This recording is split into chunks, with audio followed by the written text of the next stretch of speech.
Eu já estou vendo se começo a... Acho que agora, bom, começou a gravar. Acho que a gente pode ir começando, né, conversando como é que a gente pensou, né, a forma, e como é que a gente vê essa atividade, que a gente, acho que não saiu assim Boa tarde, Sônia. Boa tarde, Cláudio. Bem. Boa tarde, André. Mais de novo aí.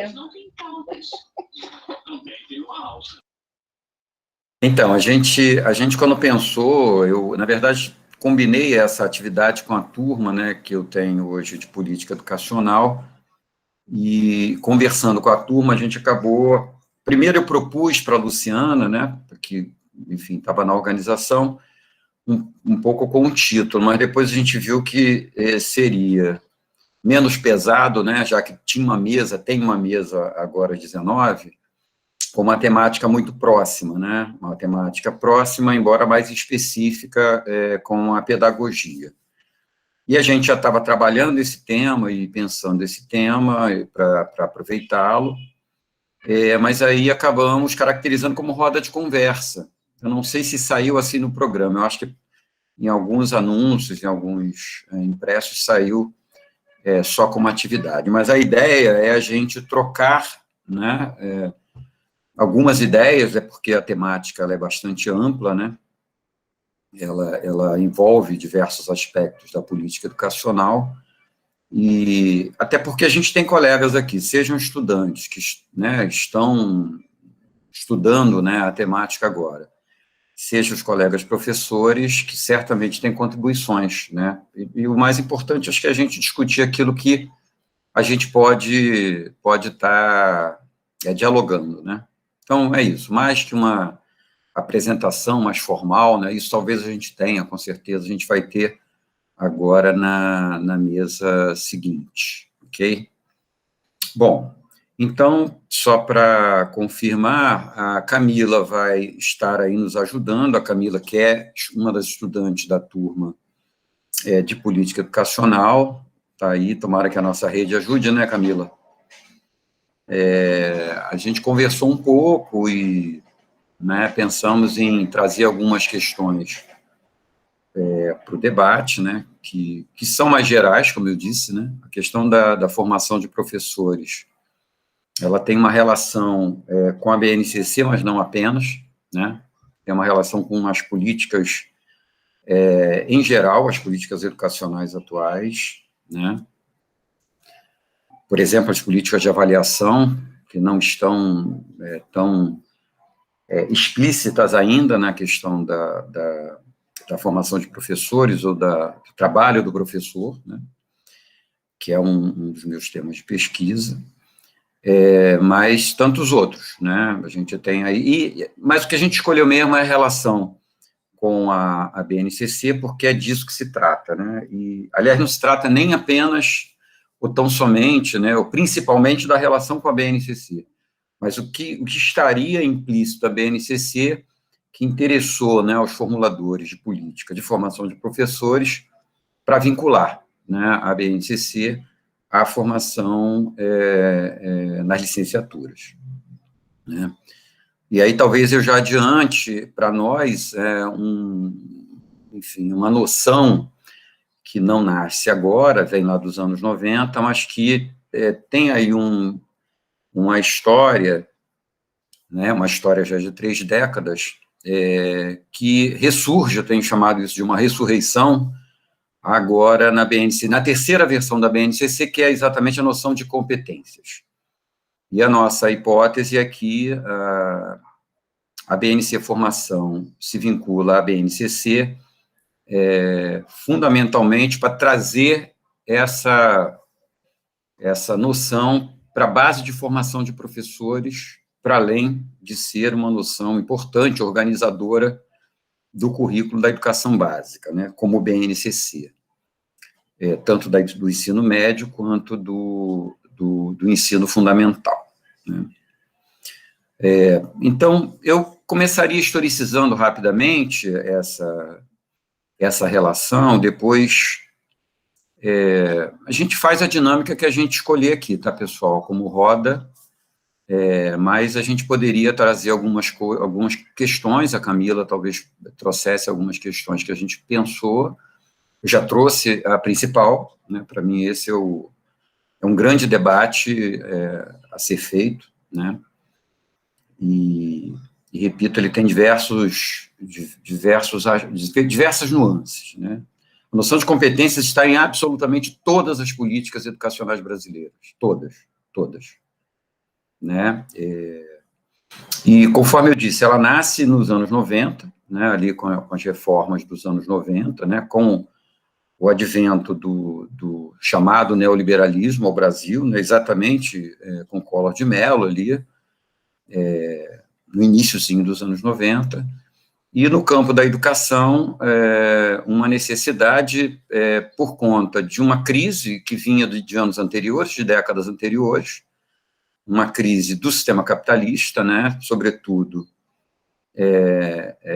pensando em países como o nosso, países que a gente poderia chamar de periféricos, né, de uma economia periférica, mas pujante, né, e que poderia ser muito melhor se tivesse um determinado formato, né, na educação, que não aquele que vinha até, enfim, os anos 80, os anos 70, 80, né.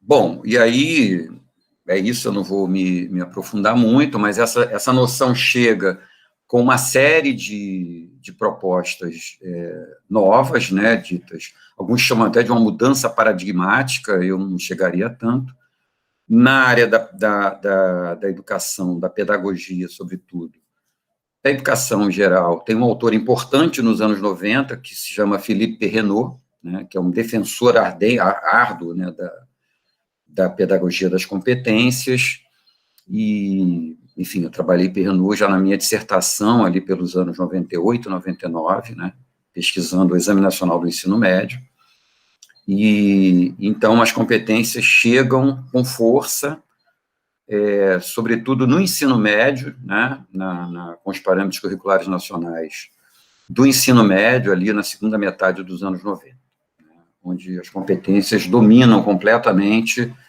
associada a conceitos ressignificados por esse modelo neoliberal, que propõe uma reforma educacional, mas também uma reforma do Estado, né, elas não se separam, né, a reforma educacional ela está associada a serviço da reforma do Estado brasileiro, que os mais antigos vão lembrar, né, o Collor de Mello dizia que nós, do ponto de vista de um país moderno, né, desenvolvido, moderno, melhor, né, desenvolvido nem tanto, nós, por exemplo, tínhamos que abrir o mercado, porque nós tínhamos, por exemplo, em termos automobilísticos, carroças, verdadeiras carroças, né? E aí, uma abertura da matriz anterior, né, de trabalho taylorista-fordista, que permanece, né, e permaneceu ao longo do tempo, mas uma abertura para aquela economia chamada de toyotista, ou just in time, ou seja, aquilo que se produz numa velocidade a maior possível, né? Eu gosto muito do exemplo do McDonald's, né? Você termina de pagar o seu sanduíche, você, quando se dirige ao balcão, o sanduíche, o ideal, né, desse ponto de vista, é que o sanduíche já esteja lá. Então, naquele momento que você está ali pagando, alguém está fritando o seu bife, está pegando o seu pão, suas batatas, e no que você se dirige, então é a máxima produtividade, a máxima lucratividade. E a educação teria que se vincular, né, relacionar com essa nova dinâmica flexível, né? Essa é uma expressão central desde então de trabalho. Bom, e como é que a noção aparece, a noção de competência? Sobretudo associada a um conceito, né, ou talvez uma outra noção, de que a educação, embora, enfim, essas ideias tenham surgido, de certa forma, a partir de um grande encontro chamado de educação para todos, né, mas o que se produziu a partir de então foi a ideia do todos pela educação, né, que é o que a gente tem hoje. Mas a ideia de que essa educação para todos deveria se transformar em direitos, né, de aprendizagem. Também é o que a gente tem hoje, né? A expressão educação quase que desaparece dos documentos curriculares, inclusive da BNC Formação, né? E isso surge com uma ideia que lá atrás se chamou necessidades básicas de aprendizagem, né? Era isso que os organismos internacionais traziam como nova meta, né, para a educação brasileira e de outros países, né? Deveríamos atender às necessidades básicas de aprendizagem. E aí, obviamente, que a aprendizagem, né, assim, num nível bem básico, é uma expressão, né, uma ideia, um conceito que tem a ver com a subjetividade, com os sujeitos, e não mais como uma educação para todos, mas uma educação voltada às individualidades, né? A aprendizagem é inerente ao indivíduo, a cada indivíduo. E era assim mesmo que as necessidades básicas se ofereciam, né? Bom, e aí surgem outros conceitos, né, um pouco mitigando, né, ideias anteriores, como, por exemplo, o conceito de equidade, né, e não mais de igualdade. Conceitos de como cidadania, democracia, todos foram, em certa medida, ressignificados, mas confluindo para essa ideia de que não haveria mais que se falar em educação, mas em aprendizagem, e, portanto, não haveria mais lugar para conhecimentos, conteúdos disciplinares, disciplinas, né? Haja vista as críticas que o movimento de educação sempre fez, né? Muitas vezes a compartimentação da prática, né? Enfim, curricular, de uma escola que fragmentava, enfim, né? Que compartimentalizava. Então, a ideia era trazer um novo paradigma, como eu disse que alguns chamam, né? E a ideia de competências, então, é essa ideia flexível que torna os conteúdos não mais o protagonista do processo de aprendizagem, reparem, não mais educativo, né? Mas as competências são aquelas que devem ser desenvolvidas nesse processo de aprendizagem, e não mais educativo, ok? Então, em certa medida, e eu repito, se a gente pegar basicamente todos os documentos curriculares posteriores, essa segunda metade dos anos 90, eles desaparecem com uma ideia de educação, né? Reforçam uma ideia de aprendizagem e de desenvolvimento de competências. E, obviamente, que isso transita ao longo dos anos 90, dos anos 2000, ok? Isso ganha um certo reforço, por exemplo, com políticas, como as políticas de avaliação externa das escolas, né? Todas essas provas externas, seja o Enem, seja a Prova Brasil, seja o SAEB, né, agora o novo SAEB, todas são exames de competências, portanto, elas reforçam a ideia de que o que se deve avaliar, portanto, aquilo que a escola deve desenvolver, são competências, né, e não mais conteúdos. Os documentos dizem que os conteúdos, pessoal, eles não desaparecem, mas eles ficam a serviço das competências, né? A ideia de competência, segundo esse autor, esse Perrenot, seriam capacidades de colocar em ação, né, conhecimentos, esses conteúdos, mas não apenas, e não apenas conhecimentos científicos, escolares, conhecimentos sistematizados, mas conhecimentos de ordem geral, né? Daí outros autores e autoras dizerem que competência é uma noção, enfim, uma ideia, né, um conceito do campo do trabalho.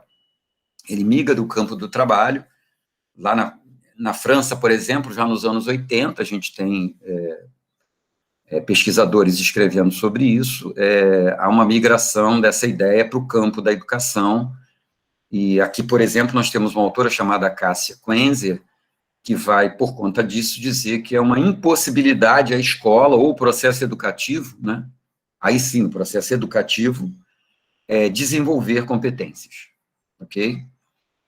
Outra autora que a gente trabalha, eu trabalho particularmente bastante, que é Marise Ramos, que é aqui da UERJ, faz, em 2001 já, publica um livro, fruto da sua tese, desenvolvido ali pelo final dos anos 90 também, um livro clássico, né, que deve, para quem quiser aprofundar, se chama exatamente Pedagogia das Competências. Tá?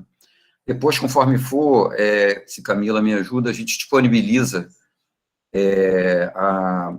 algum link aí com uma live recente que Marise me sugeriu, né, socializar, e eventualmente algum texto bem novo, né, eu particularmente tenho 2 sugestões bem recentes de texto sobre competências, porque eles já se debruçam sobre a ideia de competências, agora uma novidade, né, socioemocionais. Elas transitam dos anos 90 como competências cognitivas, né, e aí de base piagetiana, né, então a gente conseguia dialogar com essa ideia lá, embora fosse uma ideia do campo do trabalho, com a qual nós não concordávamos, mas ela tinha uma base epistemológica, né, tinha uma base teórica, né,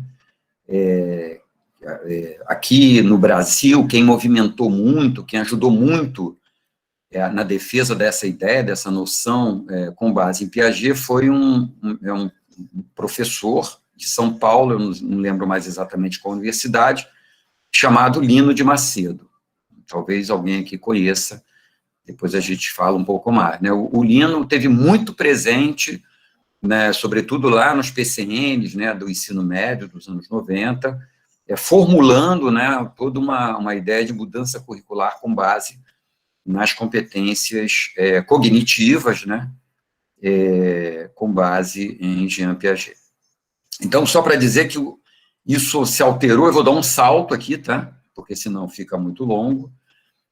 Nos anos 90, a gente adentra os anos 2000, eu diria que em 2006, 2007, a gente tem uma inflexão, eu chamaria assim, um ponto de inflexão, no reforço à pedagogia das competências na educação brasileira, no sentido de que as avaliações externas, não é, que são provas de competências e habilidades, são exames de competências e habilidades, portanto, induzem o currículo escolar nesse sentido, né, e lembrar que essas provas externas geram, né, uma avaliação, um IDEB, né, geram um ranqueamento das escolas e geram, inclusive, uma vinculação financeira, né, no âmbito da educação. Isso, sobretudo, não vamos entrar também, mas o novo Fundeb aprofunda ainda mais essa vinculação entre o financiamento público escolar e a performance da escola nessas avaliações externas, portanto, o IDEB, o Índice de Desenvolvimento dessa escola, né? Isso ganha ali em 2005, 6, 7, um grande reforço, eu diria um significativo reforço, né? Um reforço decisivo, uma nova política que passa a avaliar as escolas não mais por amostragem, não mais por estatística, né? Portanto, antes de 2005, 6, 7, as escolas eram avaliadas, por exemplo, no estado do Rio de Janeiro. O IDEB era do Rio de Janeiro, de São Paulo, de Minas Gerais, não dava para alcançar a escola, não existia um IDEB de uma escola. Pois bem, a partir de 2005, começa com a Prova Brasil, no ensino fundamental, e bem mais tarde no ensino médio, o que se chama de avaliação censitária, né, avaliações externas em larga escala, censitárias. Tá? Então, vamos marcar bem 2005, né, o primeiro exame censitário, e a partir de então, hoje, portanto, todas as escolas, todas, absolutamente todas, são avaliadas e têm o seu IDEB. E, portanto, são tensionadas a praticarem o currículo por competências e habilidades. Bom, vou saltar para 2009, 10, 11, 12, né? Pela prática, né, educativa, ao longo de tantos anos depois, né, dos anos 90 até então, essas competências foram testadas, foram discutidas, foram pesquisadas, investigadas, né, pelo campo da pesquisa e sofreram, né, com o tempo, um desgaste, né, a ponto de 2012, nós tivemos, né, tivemos e temos uma diretriz curricular nacional para o ensino médio que desaparece com as competências. Ok? Não há uma menção nesse documento de 2012 a competências e habilidades. De fato, esse documento e a política do ensino médio brasileiro naquele momento desloca essa tendência que vem dos anos 90 das competências para uma outra categoria, né, que nós defendemos, né, como uma categoria central, que é a categoria trabalho, né, e mais especificamente o trabalho como princípio educativo, né, que é uma categoria que permeia, né, os debates, né, e toda a formulação da ANFOP, da Associação Nacional de Formação de Professores, que deve ser mais mencionado agora na mesa seguinte, ok? A ANFOP vem se debatendo contra, obviamente, as reformas atuais, né? A gente trabalhou também na nossa disciplina, aí, eu acho que um vídeo com a Helena Freitas, com a Kátia Augusta Curado, né? A Kátia da UNB, a Helena, acho que aposentada, enfim, 2 nomes importantes da ANFOP, e da produção de conhecimento em torno da formação de professores, né? Então, só para pegar uma ideia de que a ANFOP trabalha junto dessa categoria, que chega em 2012 nessas diretrizes, né, trazendo o trabalho como princípio educativo, a pesquisa, né? O que acontece é que, de 2012, em 2013, por exemplo, no Rio de Janeiro, é implantado pelo Instituto Ayrton Senna uma experiência chamada Solução Educativa para o Ensino Médio. O texto que eu vou disponibilizar para vocês já traz essa análise, tá? Essa experiência do Instituto Ayrton Senna, então, viabilizava uma nova formatação do ensino médio para o Rio de Janeiro, né, com base pesada em competências e habilidades socioemocionais. Aí já adentrando, né, essa ideia nova, né, na experiência do Rio de Janeiro. Funcionou de 13 a 16, eu particularmente pesquisei a escola piloto, a escola principal, que recebeu esse projeto no Rio de Janeiro, um colégio aqui na Tijuca, e para entender, né, esse mecanismo, tanto de funcionamento quanto de implantação. Bem, até 2016 funcionou. Lembrem que em 2017 vem a reforma do ensino médio, né, que, por ser uma lei, é uma lei bem enxuta, ela não desenvolve muito mais a ideia, não essas ideias, mas ela aponta que as competências são uma noção central, aponta para uma BNCC, portanto, quem, de certa forma, institui a BNCC é a Lei 3.415, né? Não é a resolução que institui a BNCC, que, inclusive, surge depois da aprovação da reforma do ensino médio, pelo menos para o ensino fundamental, que é em 17, ok? Então, é essa reforma que aponta uma BNCC quando ela ainda estava sendo discutida, né, teoricamente, democraticamente, recebendo uma série de propostas dos educadores, né, virtuais sempre, né? O fato é que ela já está, de certa forma, garantida na reforma, na Lei 3.415, que altera a LDB, né? É a LDB. E, então, a BNCC, sim, chega consolidando, né? Lembremos que é a 3ª versão da BNCC. Na primeira e segunda versões, se vocês tiverem oportunidade, baixem as 2 versões, procurem a expressão competências e habilidades, vocês vão encontrar pouco, e vão na 3ª versão ver a diferença, né? Então, aí eu digo que a noção ressuscita, na 3ª versão da BNCC, ela que tinha sido praticamente superada nas diretrizes curriculares nacionais do ensino médio de 2012. Né?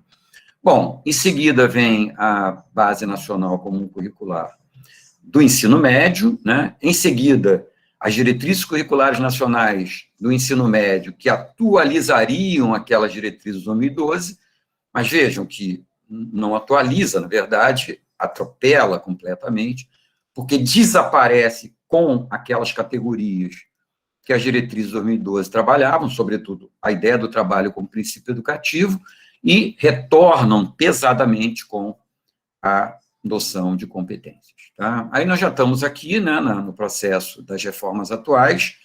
Então, reforma do ensino médio. Sim, quem é que também indica que deve haver uma base nacional comum curricular, uma base nacional comum de formação de professores, uma diretriz curricular da formação de professores, com base na BNCC? Também a Lei 3.415, quem determina isso, ok? Então, pensar que quando a gente vai estudando a BNC formação, as diretrizes, a formação de professores, nós temos que conhecer a Lei 3.415, porque é ela quem obriga que haja uma BNC formação com base na BNCC, ok? Não foi um debate no âmbito do ensino superior, no âmbito das instâncias próprias, pensando epistemologicamente, pensando politicamente, pensando, enfim, nada disso, né?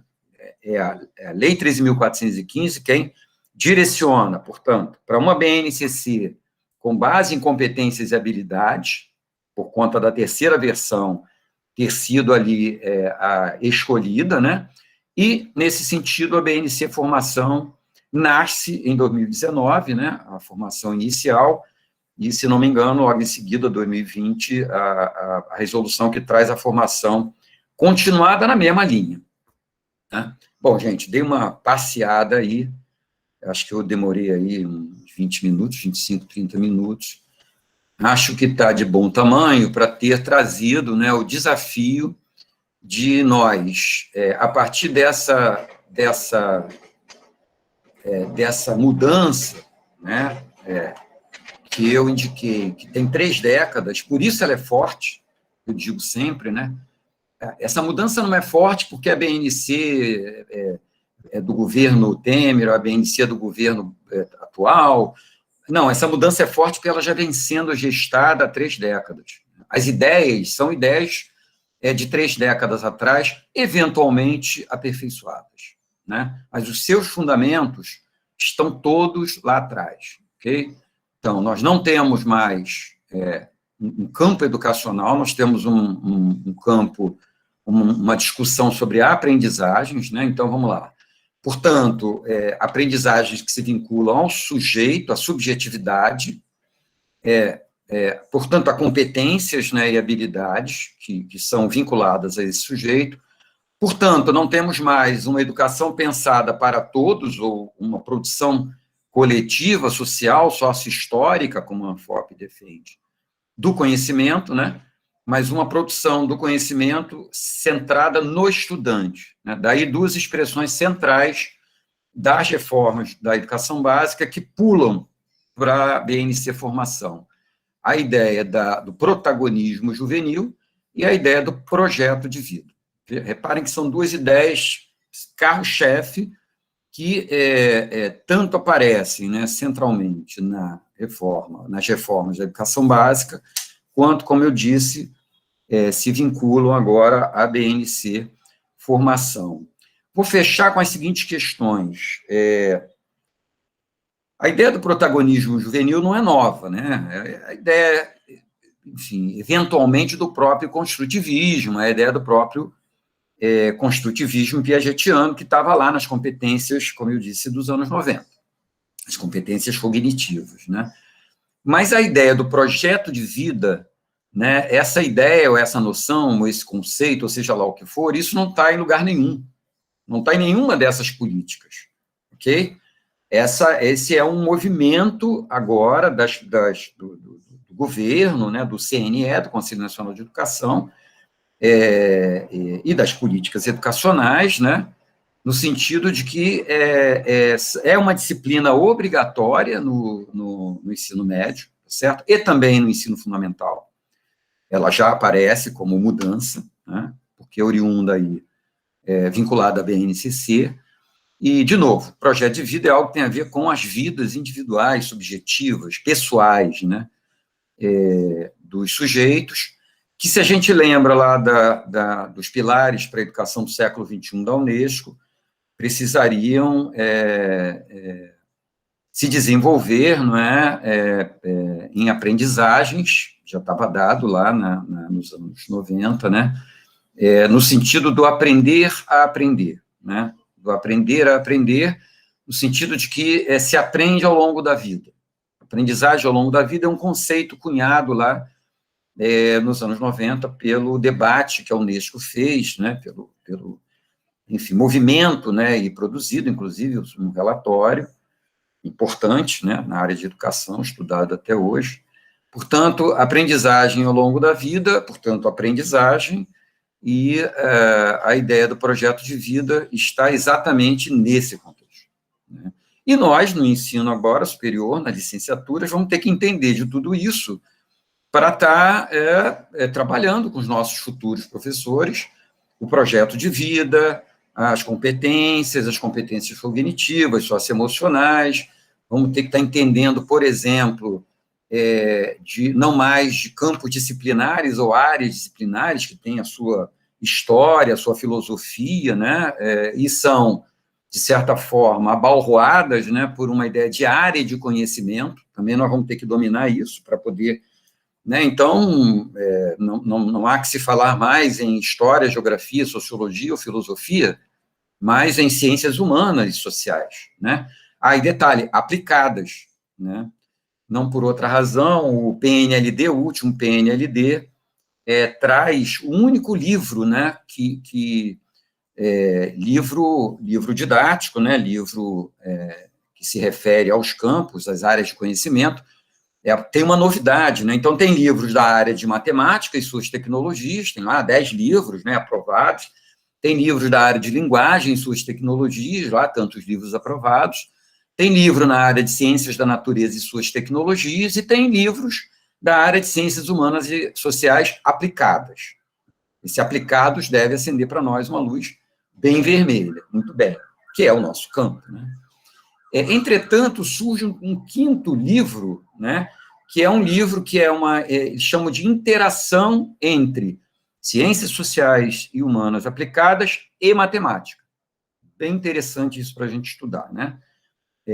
Que não há nenhum problema, a gente louva até numa interação, né, uma interdisciplinaridade, mas o que significa isso no contexto dessas reformas, né, de livros que trazem não mais conhecimentos de cada área, mas conhecimento panorâmico, né? Então, você imagina um professor de física que esteja hoje na escola, ou de química, ou de biologia, ou de história, de geografia, enfim, de filosofia, de sociologia, que daqui a pouco vai ter que tratar não mais do seu campo, né, da sua área disciplinar, mas da sua área de conhecimento, ou seja, o professor de geografia vai ter que falar de filosofia, de sociologia, de história, o professor de biologia vai ter que falar de química e de física.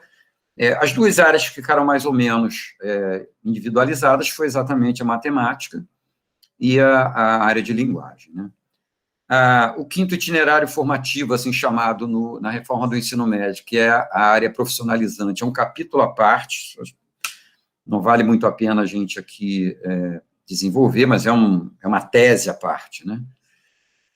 E eu ficaria por aqui. Sim, fecho dizendo o seguinte: competências socioemocionais, isso está na tese do Jonas, que é um artigo que eu vou mandar para vocês. O Jonas fez uma live, tem 2, 3 dias, dizendo o seguinte: não encontramos isso, do ponto de vista teórico e epistemológico, em lugar nenhum, né? As competências cognitivas, sim, e a gente conseguia se encontrar com ela e debater com ela, e superamos ela, poderíamos dizer, né?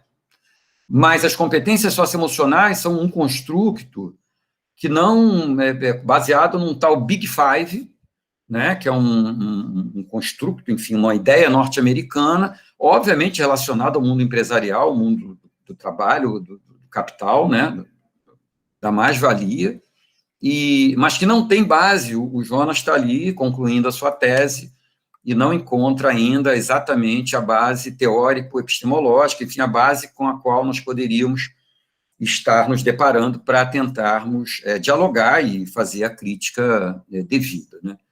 Portanto, é interessante que, ao contrário lá dos anos 90, em que a gente tinha Lino de Macedo, Philippe Perrenot, né, e Jean Piaget, hoje a gente não tem mais autores do campo da ciência, vamos dizer assim, muito menos das ciências da educação, mas provavelmente temos aí muitos empresários, muitos gestores de negócios, né, que quem trazem essas ideias.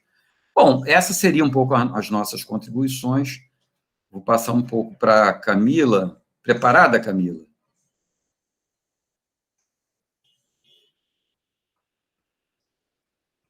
Porém, sim, né? Camila, traz aí, então, algumas questões que a gente poderia aproximar com a BNC Formação. Ai, Cláudio, que responsabilidade. Eu fiquei até tímida agora. Oh, meu Deus. Não, Algumas...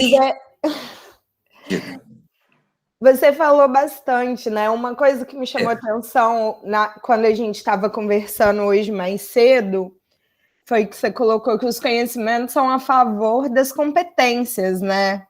A gente tem uma política que, de certo modo, está sendo uma política educacional de privatização. Então, assim, se a gente parar realmente para ver, né, o plano político brasileiro é um plano de privatização a favor das empresas. Na BNC coloca, né, que os professores eles têm que ter... esqueci o nome.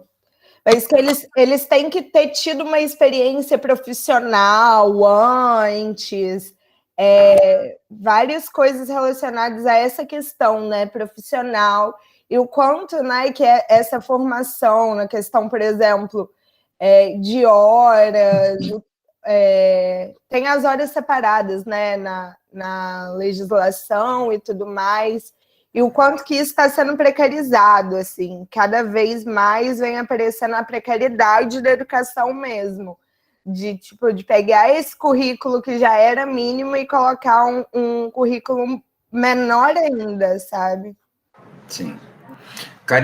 Camila, vale a pena antes de te falar das 3.200 horas previstas, né, para o currículo da licenciatura, quantas horas são destinadas ao desenvolvimento, né, são vinculadas à BNCC? Aí, só um minuto, aqui. São 1.600 horas, é isso? 1.600 horas. 1.600 horas, pela BNC devem ser dedicadas à formação em vários aspectos vinculadas à BNCC. É muito sério, né? E sem dizer que a BNC vincula, né? Tais conteúdos devem ser dados no primeiro ano. É um documento que enrijece, né, ainda por cima, o currículo da formação de professores, né? Sim. Então, Camila lembra bem, a carga horária, né, e a destinação dessa carga horária, né, 800 horas, que ficam destinadas praticamente às nossas disciplinas hoje de fundamentos, enfim, a grande maioria das disciplinas que a gente tem hoje, né? Depois entra essa carga horária pesada para a BNCC, ou vinculadas à BNCC, e depois mais 800 horas de estágio, ou daquilo que se chama de prática como componente curricular. Então, mas isso acho que vai ser tema agora da mesa, acho que a gente pode só anunciar, né? Mais alguma questão, Camila, que você gostaria de destacar em tudo que a gente conversou? Não, eu acho que você falou tudo mesmo, assim. Nada. Falou assim. Não, é porque não tem como também, né, falar sobre tudo, mas eu acho que você deu uma resumida bastante, assim. E sobre a questão, né, da gente estar aqui, a gente, né, a maioria de nós que estamos aqui somos futuros professores, e da gente pensar nessas alternativas também, né, que no texto que a gente leu, né, de política educacional, a Kátia, ela coloca uma alternativa, né, só que é uma alternativa proposta, né, pelo grupo dela, e aí a gente também, sabe, tem capacidade de pensar alternativas de acordo com a nossa vivência, com a nossa região, que ela propõe ainda assim, né, uma base comum, né? Ela propõe uma base nacional... Não, peraí. Ela propõe uma base comum nacional. E aí, eu acho que, assim, é um pouco complicado a gente colocar uma base comum, assim. Mas, enfim... Esse é o debate da Anfop, né? Uma base comum nacional contra uma base nacional comum. Mas, de novo, isso vai vir aí provavelmente na mesa agora à noite, né?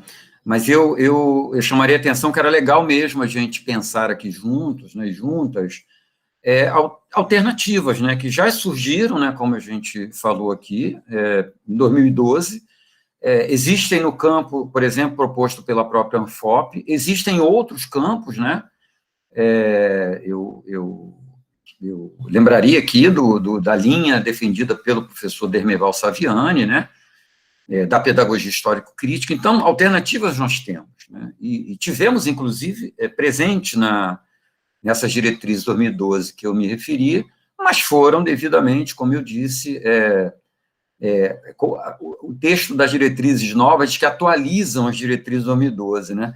Mas é um atropelamento, né? Um abalroamento, porque, na verdade, trabalha com algumas ideias que estão lá em 2012, como, por exemplo, a ideia da pesquisa, até com a ideia do trabalho, mas sempre o trabalho vinculado ao mercado, né? E a ideia do trabalho que está lá em 2012, o trabalho como princípio educativo, né, é a ideia do trabalho no sentido da humanização do sujeito, né? O trabalho como atividade inerente, né, a essa humanidade, né, no sentido lato.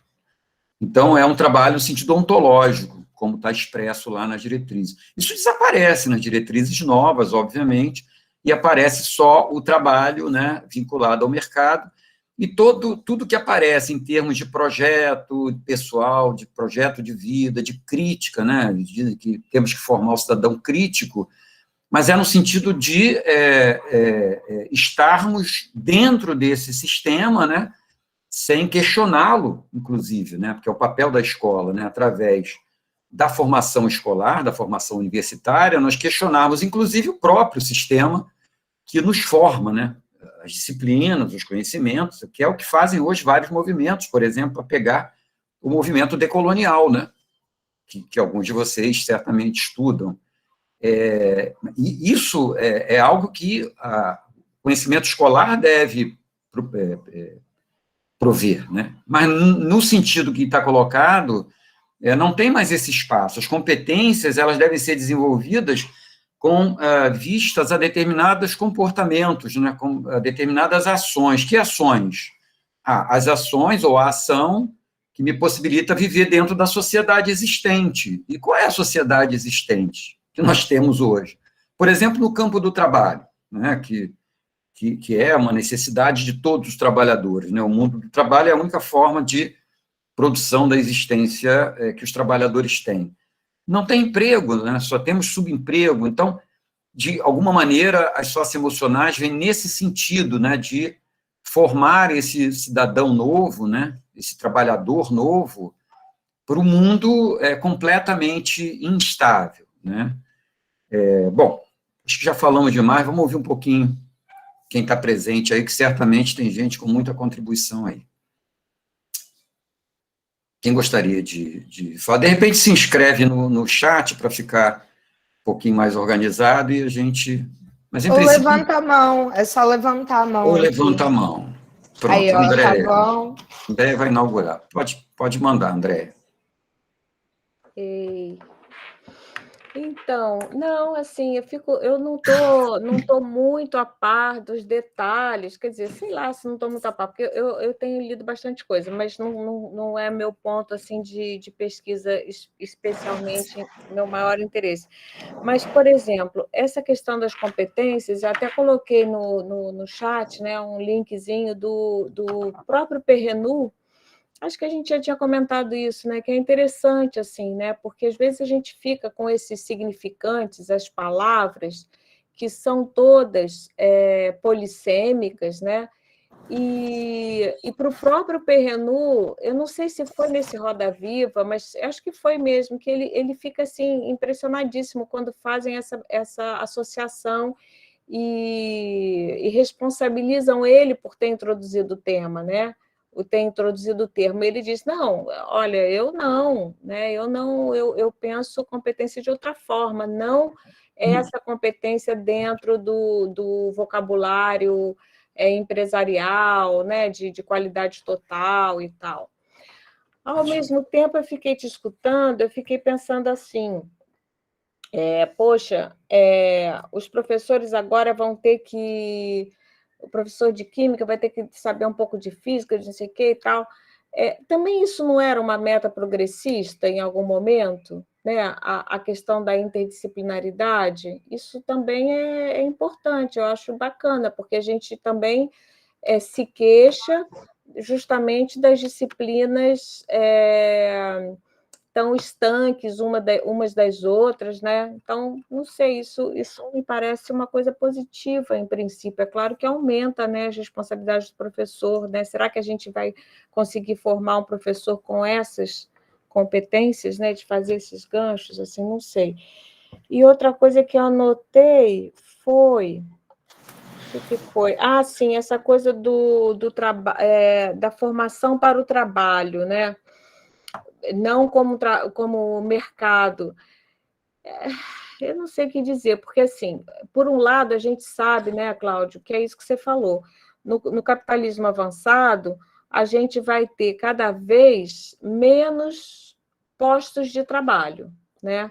Essa é a novidade do capitalismo atual que a gente tem, né? Ele conta com um exército de reserva gigante que dá as bases da precarização do trabalho. Como tem muita gente querendo trabalhar e poucas vagas de trabalho, né?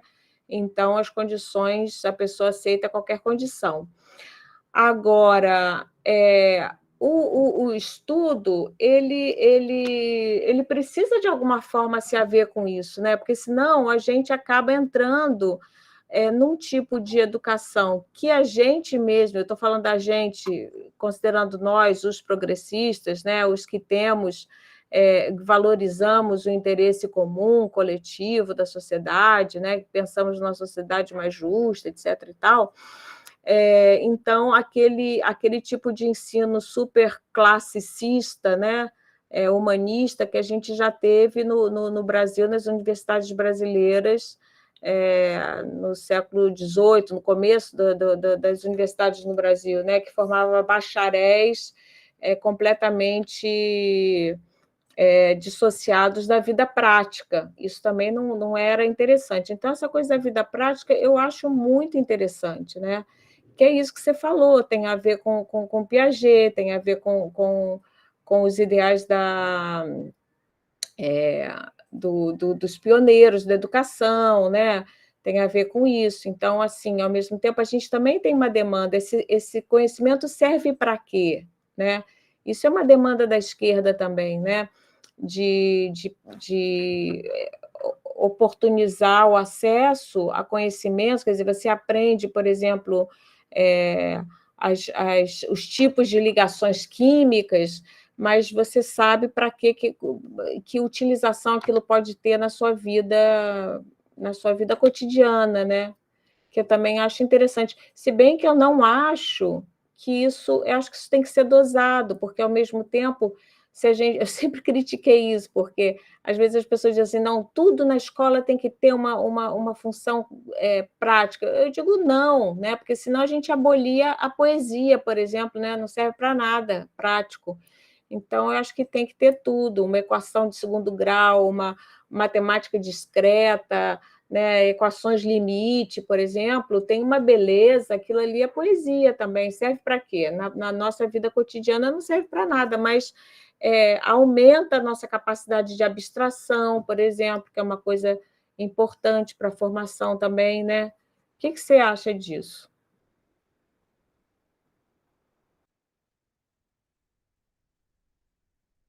Seu microfone está desligado, Cláudio.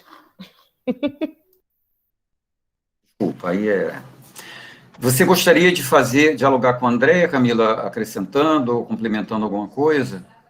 Eu queria colocar alguns pontos, assim. É porque quando a gente lê, sem fazer uma análise mais crítica, mais aprofundada, a gente, né, acha até bonito, assim, algumas coisas. É um discurso, né, que vem apropriado, né, de lutas mesmo, de uma educação popular, que é o discurso da interdisciplinaridade, assim, dessa questão da formação associada ao trabalho. E aí a gente tem... Só que, assim, na teoria parece bonito, sabe? Só que como que a gente vai pegar e vai formar um professor interdisciplinar, porque isso está sendo um sucateamento, infelizmente, sabe? A gente aí tem, por exemplo, geografia, sociologia, história, em ciências humanas aplicadas, sabe?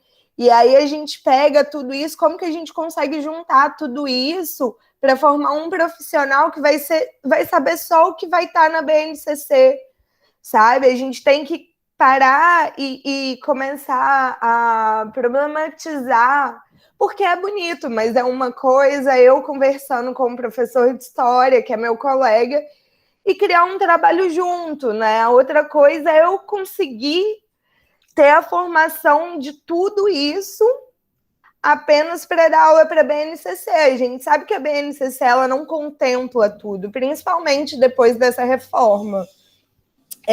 A outra coisa é sobre a questão do trabalho, né? Assim, é importante a gente educar e formar profissionais, sim, que não pode ser descolado.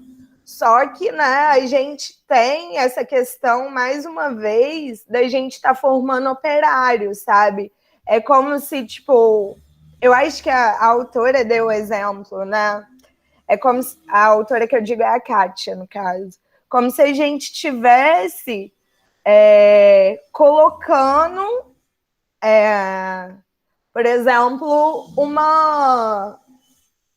um modo de formar operários para saberem manusear, para quando eles já chegarem no trabalho, isso está lá pronto, sabe? Então, assim, a gente tem que olhar com cuidado e com carinho, porque realmente é bem, bem complicado essas questões, porque são questões apropriadas do discurso, né? Então, assim, falei demais.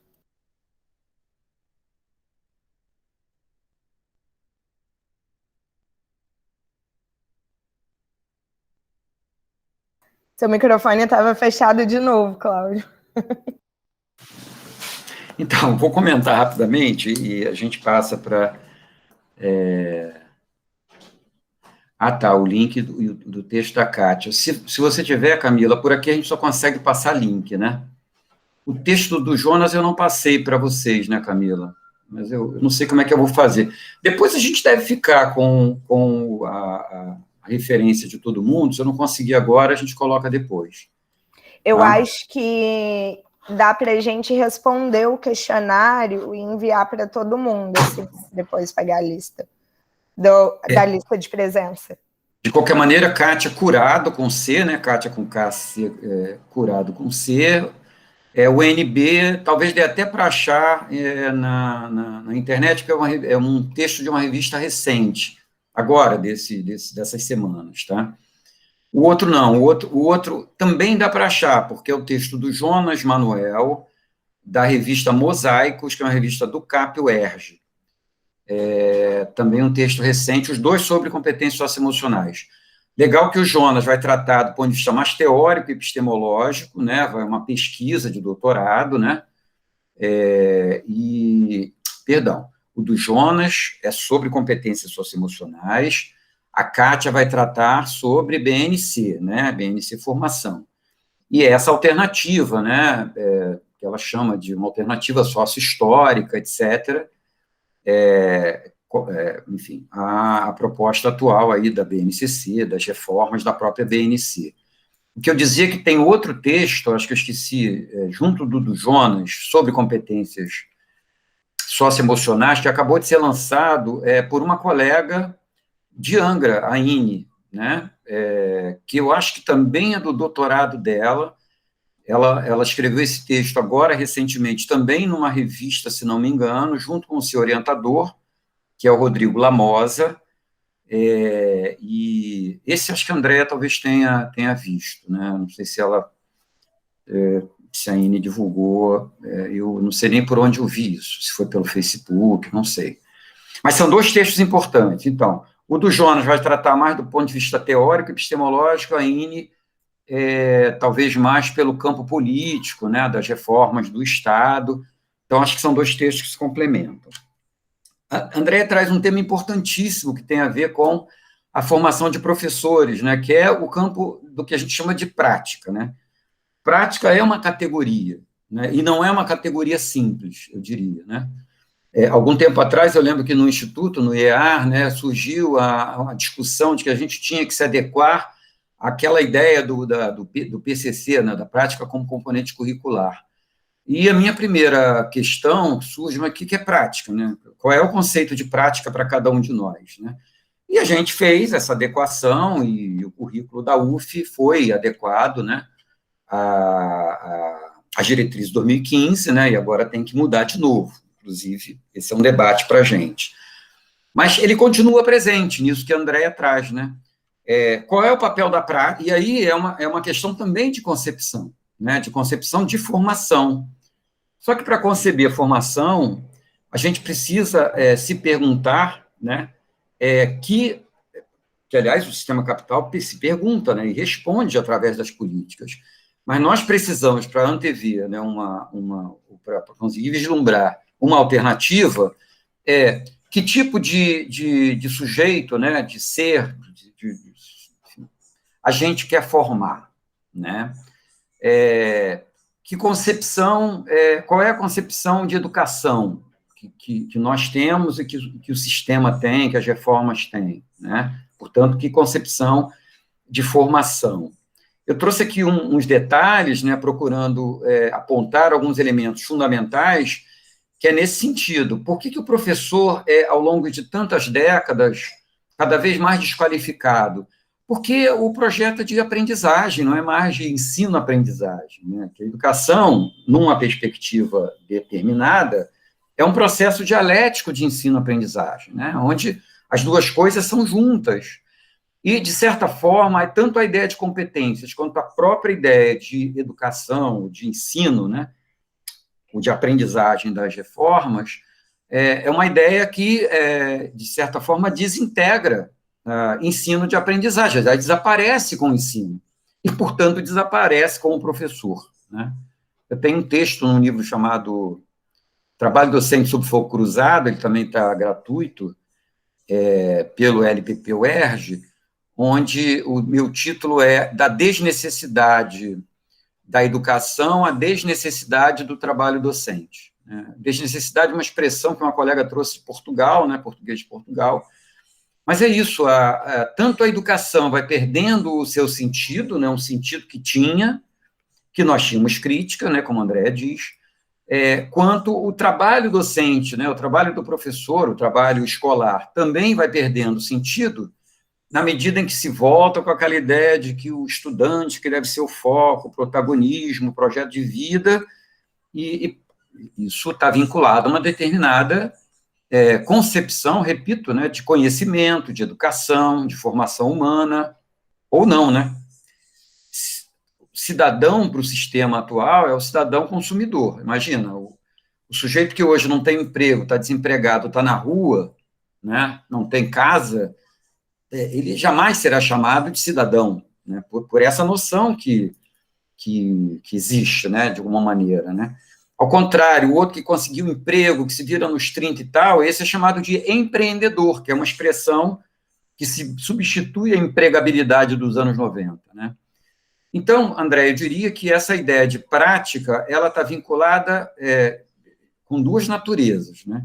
Ou é a prática necessária ao ser humano, a ação humana para ele produzir a sua própria existência, em princípio, né, porque isso é uma necessidade de nós, né. Eu costumo dizer que todo dia eu ouço aqui um sabiá na minha janela, 5, 6 horas da manhã, ele está cantando. Eu estou debaixo da coberta, eu preciso de uma coberta, tenho frio, preciso de um teto, ele não precisa, né? Então, é uma característica nossa necessitarmos produzir a nossa existência em determinados aspectos. Da forma imediata, por exemplo, produzindo comida, né? A gente não consegue viver com as sociedades, como a Andréa diz, complexas e com o número de habitantes que a gente tem, enfim, né? Temos comida para todos, é bem verdade, mas a gente não conseguiria viver sem uma produção, né, de alimentação, no sentido do pensamento social e não individual mais, né? Eu poderia me virar, né, sair por aí, procurar uma mangueira e pegar uma manga e comer, procurar uma goiabeira e comer, ou se eu moro na roça, mas as nossas sociedades não existem mais assim, né, via de regra. Então, se essa é uma necessidade humana, ou seja, trabalhar ou ter uma prática para produzir a sua própria existência, essa prática passou a ser necessário ser transmitida de geração para geração, de pai para filho, de família para família, porque os indivíduos se transformaram, né, em sociedades, né, em grupos culturais, e se expandiram, né, milênios afora. Então, de certa forma, essa ação que é necessária para a produção da existência individual e coletiva, que nós chamamos de trabalho, é princípio educativo. Ele precisa ser transmitido nesse sentido, né, nesse sentido da produção da própria existência, e aí tem uma noção, por exemplo, de dignidade, né? Há quem diga, os economistas dizem que a existência ela é atendida com um salário mínimo brasileiro, né? Isso é questionável do ponto de vista, enfim, né, de outras análises, né? Até porque a gente vê outros trabalhadores em outros países ganhando 10 vezes o que ganha o assalariado brasileiro, com a mesma profissão, por exemplo, né?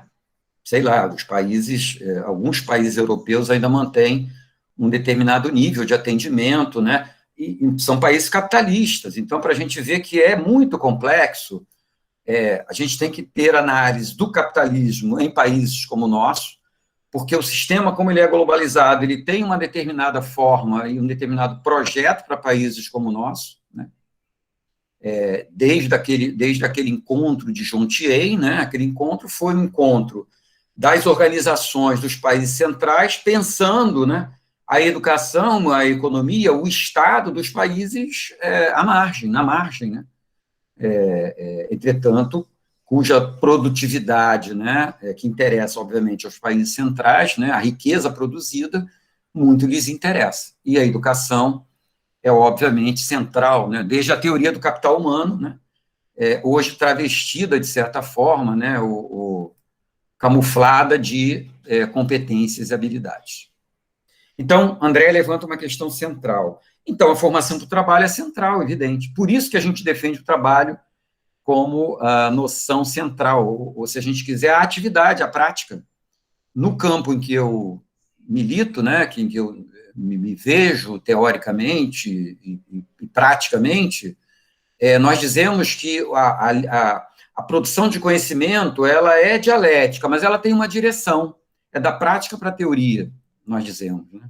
Portanto, é de uma ação, muitas vezes, em princípio, desconhecida, anárquica, uma ação com base em tentativa e erro, mas cuja ação ela vai obtendo resultados e, em algum momento, nós vamos articular um conjunto, né, de ações que formulam um determinado conhecimento, que passa a ser conhecimento, por exemplo. Sei lá, eu imagino, não, obrigado. Eu imagino que o homem, em algum momento, né, o ser humano, caçava individualmente, né, ia tentar pegar o animal sozinho. Em algum momento, ele percebeu que, junto com um grupo, ele conseguia pegar o animal, mas ele dependia do grupo, né? Então, esses conhecimentos que vão se dando, né, originariamente a partir da prática, para o campo trabalho e educação, tem essa direção, né, é fundamental. Mas, como as reformas estão colocadas, não são os conhecimentos, né? Repito, os conhecimentos estão a serviço da mobilização, da sua mobilização em função de ações no contexto desse mundo, dessa organização social, política, econômica, etc. Então, finalizaria, Andréa, dizendo o seguinte: os gregos, lá, os Pitágoras, os Tales da vida, né, 2.500 anos atrás, já calcularam com muita precisão a distância da Terra à Lua. Para quê? Né? Para que a gente, 2.500 anos depois, estivéssemos estudando aqui o Teorema de Pitágoras com uma série de conhecimentos que muitas vezes necessitam desse conhecimento que foi gerado lá, né, no mundo grego, da Grécia clássica, né? Para que descobrir a distância da Terra à Lua? Gente, parei um pouquinho. Vai, Andréia. Muito legal essa história, Cláudio. Esse exemplo é muito bom. Eu estava, só para te falar uma coisa, não sei se você conhece um livro do Rousseau, que é A Origem da Desigualdade entre os Homens, que eu não li todo, mas li um pedacinho. E é muito interessante, porque nesse livro tem você está falando essa coisa provavelmente os homens caçavam individualmente, né? E depois tal. E aí ele fala um mito dentro desse livro, que é ao contrário, né? Que em algum momento os homens são tão individualistas, a defesa dele é que isso é uma coisa essencial no ser humano, que em algum momento, burramente, os homens pararam de caçar em grupo porque pensaram, eles preferiam, né, apostar em caçar sozinho do que dividir a caça entre os seus companheiros. Então, é impressionante como acaba que isso acaba acontecendo hoje também, né? A gente costuma falar, estou lembrando aqui do nosso professor que a gente teve em comum, né, Cláudio Leandro Conder, daquele conceito dele, aquele texto maravilhoso do homem burguês, né? Então, dizendo... Homem embananado, né? E somos todos nós homens burgueses, né? E todos nós vivemos esse conflito. E acho que o maior problema é que a escola, no capitalismo avançado como que a gente tem hoje, a gente vive uma situação muito complicada, que há uma redefinição da função clássica da escola, né? Hoje em dia, a impressão que eu tenho é que a escola ela tem uma nova função, que é a de conter os corpos, que são excedentes, que não vão entrar no mercado de trabalho nunca, né? Então, a gente sabe o que se faz com esse mercado excedente, com essa mão de obra que não vai para a qual não vai ter posto de trabalho. Não vai ter, não tem posto de trabalho para todo mundo, né?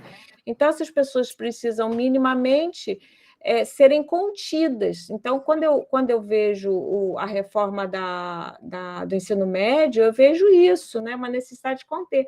E até porque isso favorece, ainda por cima, os índices do Brasil como nação, para fazer comércios internacionais, né? Porque vocês sabem que quando a gente tem pessoas matriculadas na escola, o sujeito que está matriculado na escola, ele não é um desempregado, ele é um estudante, né? Então, a gente baixa os níveis, as taxas de desemprego, quando a gente consegue manter os estudantes na escola.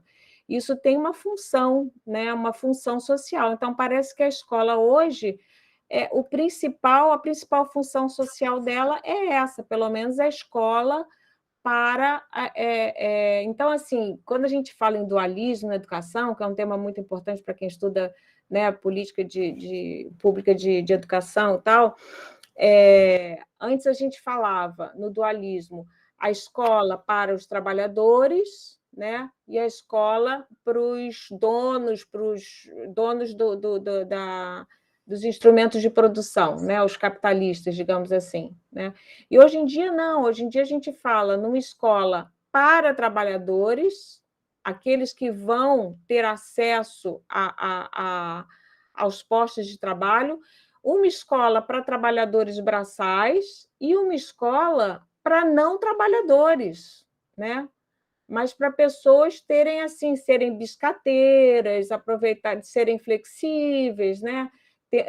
Serem resilientes, que esse termo também foi apropriado aí, né? Aquela que vai se virar quando ter trabalhos provisórios, né? Temporários, difícil, mas muito legal.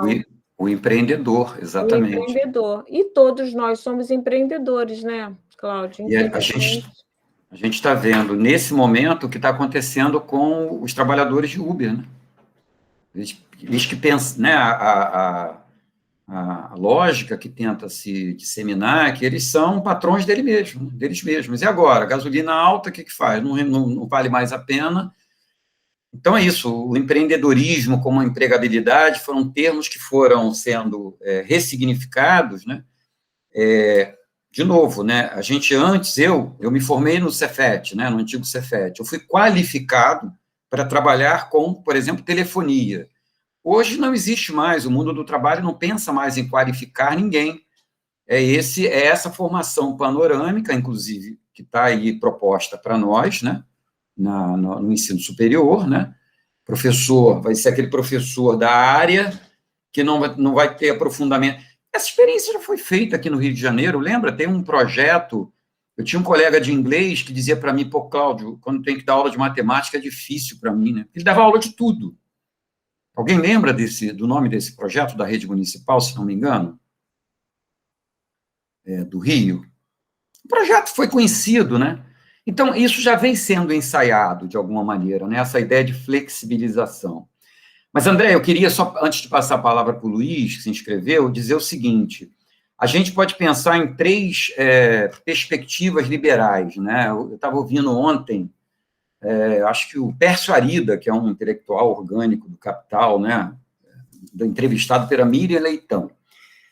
A gente tem uma perspectiva que é do Holmes, né, que pensa a ideia que o homem é naturalmente mau, perverso, e precisa, portanto, de um Estado absoluto que contenha essa maldade, essa perversidade, né, que eu acho que é muito hoje a energia que paira sobre o Estado brasileiro, né, essa ideia de que você resolve com a arma, enfim, essa ideia de que o outro não pode se dar bem, se o outro mexer comigo eu mato, enfim, essa coisa do ódio, né? Você tem em seguida, com Locke, ele traz uma outra perspectiva. Não, o homem não é naturalmente mau, ele é naturalmente livre. E livre ele pode fazer maldade, ele pode subjugar o outro também, precisa do Estado e de um contrato social para isso. E no final vem o Rousseau, né, que é o mais interessante dos liberais, com a ideia de que, não, olha, o homem não é naturalmente nem mau, nem livre, ele é naturalmente bom, né? Mas as relações sociais é que pervertem, né, esse estado natural. E nós temos uma perspectiva, né, de que as sociedades, elas são sociedades, e o homem, né, na sua existência individual e social, ela é histórica. Ela não é má, não é livre e nem é boa, ela é histórica, elas são historicamente relações sociais, né? Enfim, o capital é relação social, a mercadoria é relação social, o dinheiro é por isso que a gente muitas vezes se depara com o fetichismo existente nessas tramas, né? O que o Marx vai estudar profundamente lá, e não apenas economicamente, né? De alguma maneira, eu diria que o Capital é uma grande invenção, né, em que a gente tem a sensação de que, primeiro, antes dele não existia nada, é quase uma coisa divina, né? Tem um autor, que eu acho que é o Zizek, ele diz assim, se perguntar, fizer uma pesquisa, e perguntar para as pessoas, você acha que o mundo pode acabar? As pessoas vão dizer, claro, está quase acabando, inclusive. Mas se perguntar, você acha que o capitalismo pode acabar, vai acabar? Ninguém vai responder. Ninguém acha que vai acabar, porque parece que é algo que já nasceu com a gente, com a nossa mãe, com os nossos pais, com os nossos avós, e no entanto, é um projeto histórico, né? Assim como o projeto da BNC Formação, da BNCC, nem sempre foi assim. Então, é isso, o que talvez a gente tenha que pensar em nos livrar das premissas liberais, porque é esse ultra-neoliberalismo que está hoje governando e, de certa forma, associado a esse liberalismo, né, do todos pela educação, né, enfim, desses intelectuais que não são tolos, né, que são extremamente hábeis, né? Se você pegar Maria Helena Guimarães de Castro, Maria Inês Fini, sim, você pega todos os autores da área de educação ligados a esse grupo, estão todos eles oferecendo aí, livro didático, assessoria, né? Instituto Ayrton Senna, gente, só tem fera. Então, nós precisamos nos apropriar. Por isso é que eu estou aqui, já reclamei, né, que eu não sei como é que eles lidam com isso, mas que são competências socioemocionais, eles têm que explicar isso, né? Aliás, um detalhe, né, o primeiro país a aplicar uma avaliação em larga escala de competências socioemocionais foi o Brasil, né, em 2013, 14, tem um relatório produzido online, para quem quiser, e o Rio de Janeiro, né, a articulação da SME, Secretaria Municipal do Rio de Janeiro, a SEDUC, a Secretaria Estadual do Rio de Janeiro, o MEC, né, o governo federal, através daquele ministro Mangabeira Unger, lembra?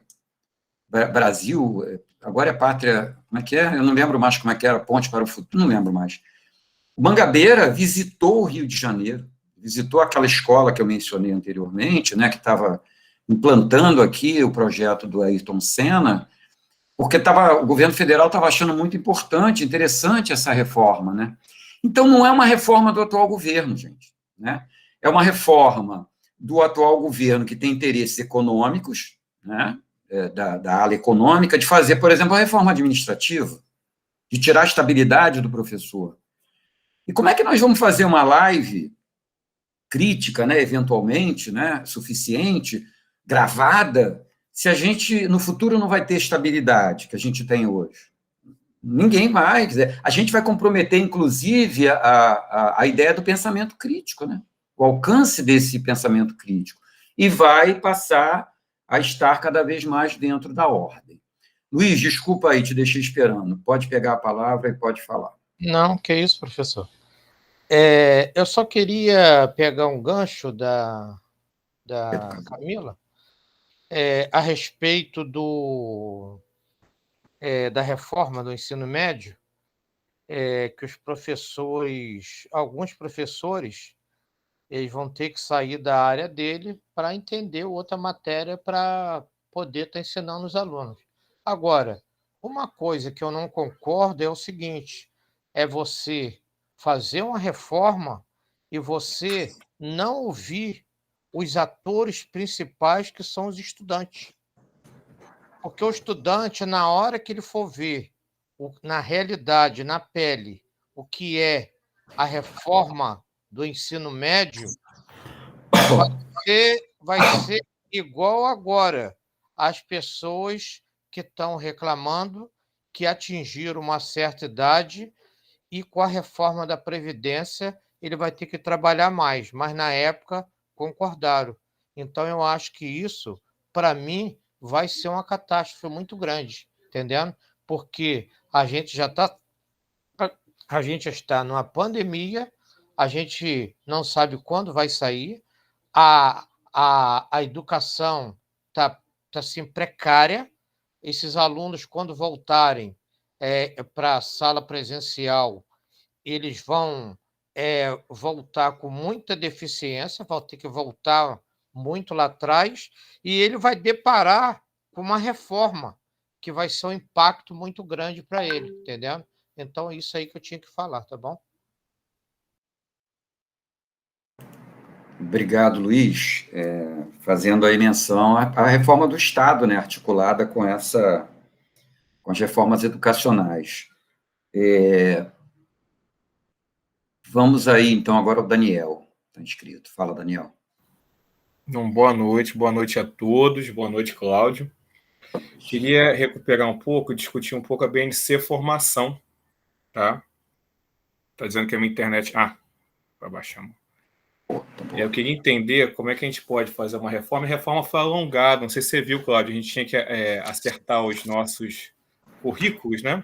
Até dezembro de 2022, os cursos de formação de professores, e ela foi para dezembro de 2023. Como a gente pensar numa reforma curricular, né, no âmbito do ensino superior, de cursos de formação de professores, onde 1.600 horas advém da Base Nacional Comum Curricular, né, ensino fundamental, educação infantil, curso de pedagogia, ensino médio, são 1.600 horas, 800 horas de PCC, prática como componente curricular está supervisionado, então estão sobrando aí 2.400 horas, estão sobrando aí mais ou menos 800 horas para as disciplinas científico-culturais, que aí eu sou professor do curso de Geografia, para quem não me conhece.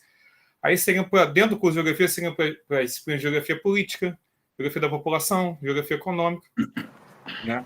Como você pensar num cenário de 800 horas para disciplinas que são clássicas no currículo da Geografia, né?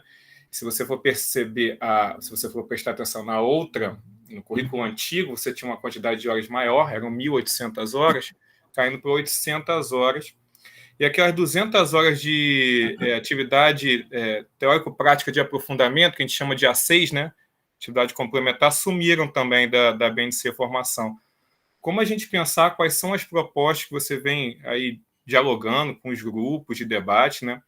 Para a gente pensar nessas linhas de fuga, né? Porque a gente ainda conseguiu adiar, né? A gente teria que fazer uma reforma, adequar isso tudo até dezembro de 2022. A gente ainda está no meio de uma pandemia, a gente conseguiu ganhar mais um ano, né? Talvez mude governo, talvez mude tudo, né? Acabe com a reforma da BNCC Formação. Mas eu queria ouvir quais são as propostas que os grupos estão discutindo para isso, tá bom? Obrigado, Cláudio. Valeu. Bom, enfim, alguém teria alguma questão que pudesse complementar a questão do Daniel?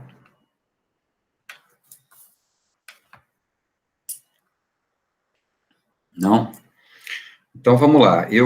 Daniel, eu não tenho certeza, mas, a não ser que tenha acontecido agora, recentemente, o governo federal adiou a reforma, sim, de algumas, enfim, em algumas instâncias, eu não sei exatamente, mas não teria adiado a reforma para o caso, se não me engano, da pedagogia. Aí eu não tenho certeza mais, tá? Se é um caso específico da pedagogia, mas, de novo, isso vai ser certamente tratado agora, né? Isso é a primeira coisa, porque, assim, implantar em 2022, implantar em 2023 faz muita diferença, né? E, assim, eu acompanhei o debate, né, um pouco do debate da Faculdade de Educação em Niterói. Existe um documento, né, que é público, eu acho que a gente teve acesso, não sei se você teve acesso, Daniel, se não teve, era legal. Eles sistematizaram todo o debate que eles fizeram coletivamente, e assim, se eu entendi, eles fazem uma crítica bastante profunda, né, à reforma, né, para, no final, isso fruto, obviamente, da compreensão coletiva, viu? Se tinha um grupo que defendia e defende não reforma, né, que, assim, pensando que aquela história da relação parte-todo também é uma concepção de conhecimento, né?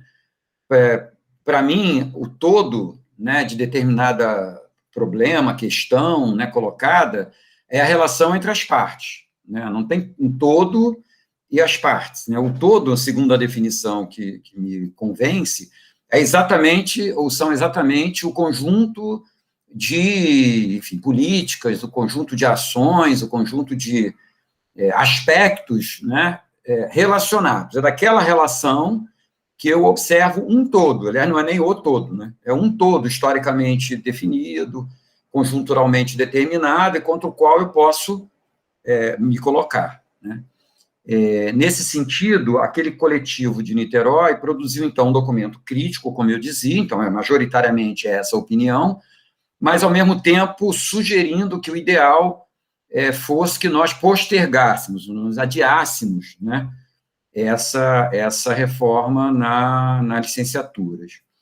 O outro grupo dizia, mas se a gente aceita e pede para adiar, a gente está admitindo que ela é uma reforma que nos serve. Enfim, né, eu acho que esse aí, só para resumir bastante grosseiramente, mas vocês vão encontrar o documento e vão ver que isso que o Daniel traz é uma questão importante, né? Daniel, e o que você traz em termos da carga horária, foi o que a Camila, né, apontou, e é importantíssimo, e certamente também vai ser tratado daqui a pouquinho, é fundamental, né? É tanto fundamental pensarmos a carga horária, 1.600 horas, vinculadas ao tratamento da BNCC. Então, sim, o que será isso? Diz a Helena Freitas, né, que é vamos dizer assim, a mais sábia da Anfop, né, vale a pena ouvir a Helena, né, diz ela que ainda haverá diretrizes curriculares específicas, tanto que o debate agora próximo nosso, hoje, é sobre a pedagogia, mas que haverá outras diretrizes, outras bases, né, específicas para a história, específicas para a geografia, para a física, etc. Né? Ela está certa disso, ela né, tem essa vivência, né, política, histórica e tal, e nesse sentido, nós temos, sim, que nos antecipar, porque ou a gente, né, acorda no sentido de acordar, né, de fazer um acordo do que representa, do que significa a formação de professores, né, e sai com um movimento unificado, relativamente, se possível por universidade, se possível por faculdade de educação, enfim, eu defendi, inclusive, que nós nos relacionássemos com essa discussão da Faculdade de Educação de Niterói, porque eu penso que hoje a gente precisa de unidade, né, quem sabe das universidades, né, das licenciaturas, da UF, da UFRJ, enfim, né, o mais forte possível, que é para a gente colocar algum nível, né, de contradição, porque, assim, os caras estão formulando, assim, quase que sozinhos, né, como alguém disse, pandemia, dificuldade de mobilização, dificuldade de ir para a rua, dificuldade de tudo, né, tendo que lidar com o ensino remoto, que é uma desgraça, é isso que vocês falaram, né, um monte de pontinho, né, e assim, cá entre nós, né, para mim, há quem defenda, né, eu respeito que exista um movimento, eu cheguei a estudar recentemente da educação à distância e tal, mas nada se compara com o que a gente tem hoje, né, a começar pela exclusão, né, de grande parte, ou de boa parte dos estudantes que sequer chega a ter recursos tecnológicos, digitais, de rede, né. Eu mesmo tive que comprar esse computador que eu estou aqui, né? Mas o computador, para suportar uma reunião como essa, custa 4, 5 mil reais, né? Não pode ser o meu telefone, que eu usava, né, até recentemente, precário. Então, você faz um trabalho educativo, que não pode nem... A gente chama a EAD de ensino à distância, não de educação à distância, né? Quanto mais o remoto. Então, nesse sentido... Você tem toda a razão, Daniel. Eu diria o seguinte, vamos ver o que diz, o que traz aí a mesa seguinte, né? Mas eu, particularmente, meu movimento primeiro, de vislumbrar unidade, né? Embora eu não, por exemplo, eu tenho discordância do encaminhamento da Anfop, né? Ou de alguma coisa em relação aos encaminhamentos historicamente colocados pela Anfop, né? O debate que a Anfop traz de uma base comum nacional, de uma base nacional comum como é hoje, para mim, não é necessariamente um debate central, né? O debate central era do Saviani, era pensar um sistema nacional de educação, né? E aí pensá-lo de uma forma bastante coletiva, democrática, a mais democrática possível. A gente conhece como foi se dando ao longo da história, né? O movimento social se articulando e, seja no parlamento, seja no executivo, os caras ali ceifando, né? Ceifando o financiamento, ceifando avanços, né, que se teria em termos, por exemplo, da LDB, do PNE, lá da Sociedade Brasileira, enfim. Então, eu acho que a gente está diante de uma grave reforma, né, que desfigura completamente o que a gente tem hoje, que a gente tem crítica, mas a gente gostaria de estar, como eu disse, se movimentando com o que a gente pode dialogar, né, criticamente, pelo menos, olha, eu discordo desse pensamento, porque esse pensamento tem tais e quais premissas, e aqui há outras premissas, tem tais e quais formulações, aqui há outras formulações, e por que vamos atropelar as outras formulações e vai ter que valer tal encaminhamento, né, como, por exemplo, foi a medida provisória 746, que instituiu a mudança da LDB, né, com a Lei 13.415. Foi um ato vertical, né, que se usa, ele é legal, mas é um ato que elimina a possibilidade do debate, que estava havendo desde 2013, pelo menos. em relação à reforma do ensino médio, que, como eu disse, não é só a reforma do ensino médio. É a reforma do ensino médio, é a BNCC e é também a BNC Formação. Né? Em linhas gerais, é essa reforma, né, uma reforma, vamos dizer assim, guarda-chuva, né, das outras reformas e as que virão.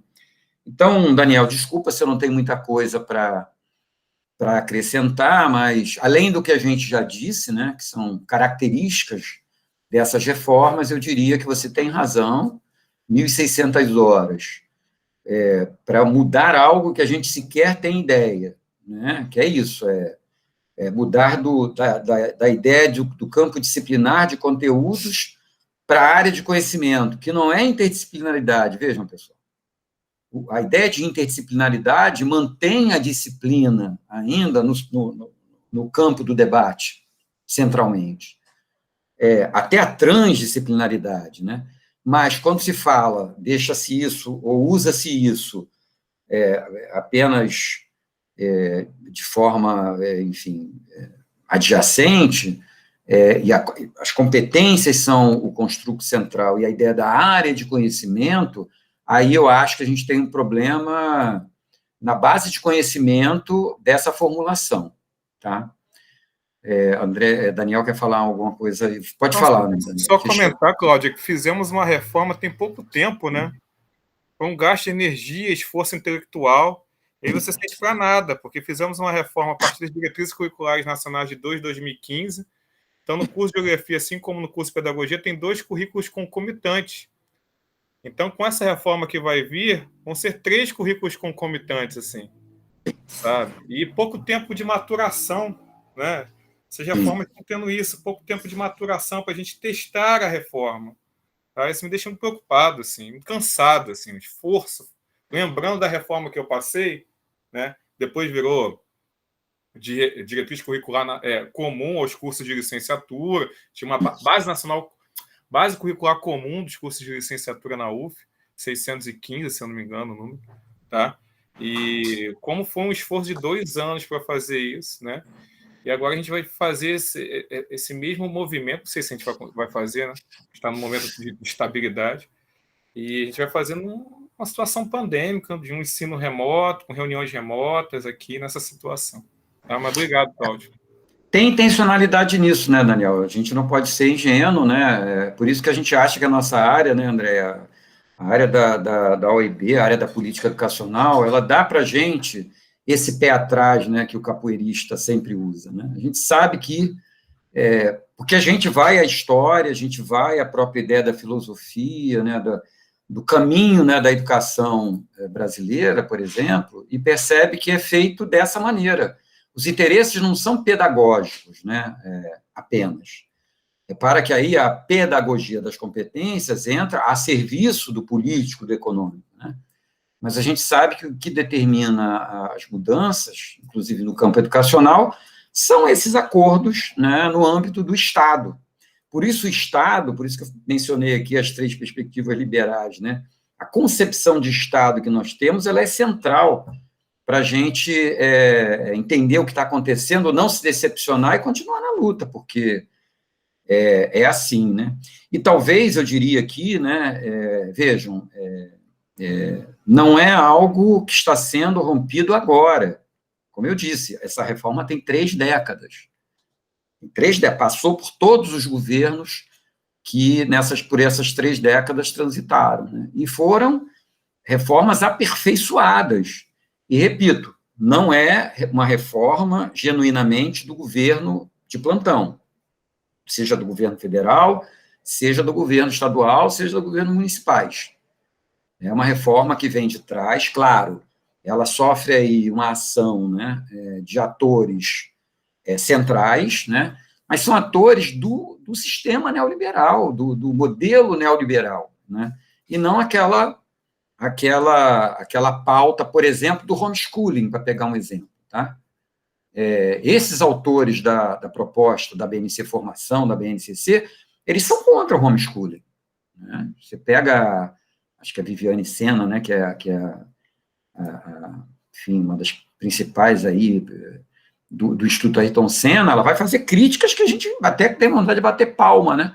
mas são eles os formuladores dessa reforma que está, como bem diz o Daniel, e a gente está aqui, né, tentando discutir, desfigurando aquilo que as diretrizes de 2015, né, e no nosso caso da pedagogia, a base lá de 2006, né, que nós, quando chegamos ao IAR, nos debruçamos, né, para alterar o curso de pedagogia, mas esse é um movimento que é um movimento capital, né, na verdade. Então, acho que a gente, no campo, no âmbito da política educacional, a gente consegue vislumbrar e talvez se preparar um pouco mais para esses trancos, né?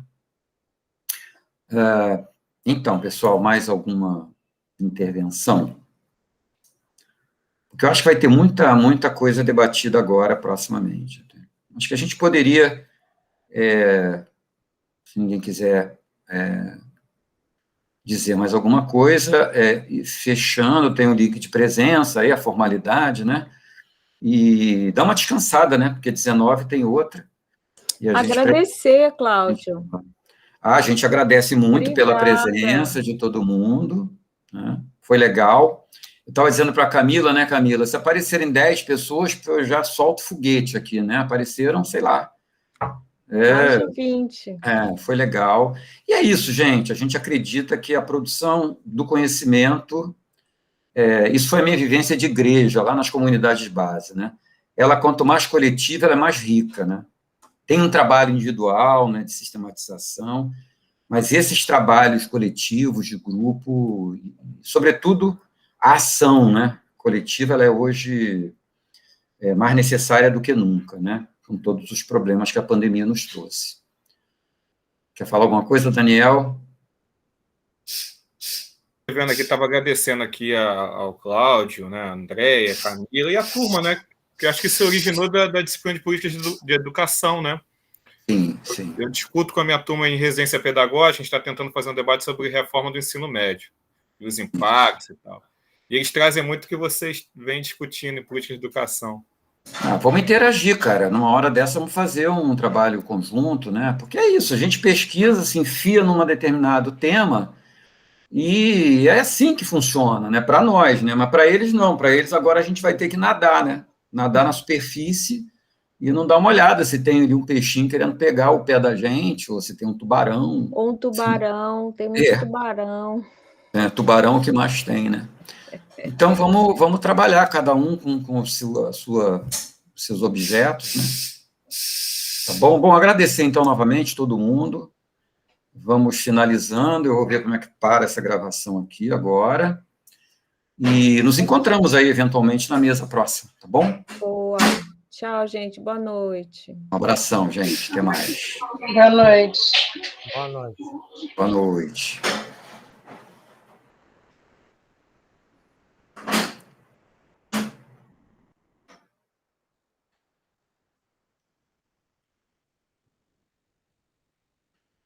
Valeu, Camila.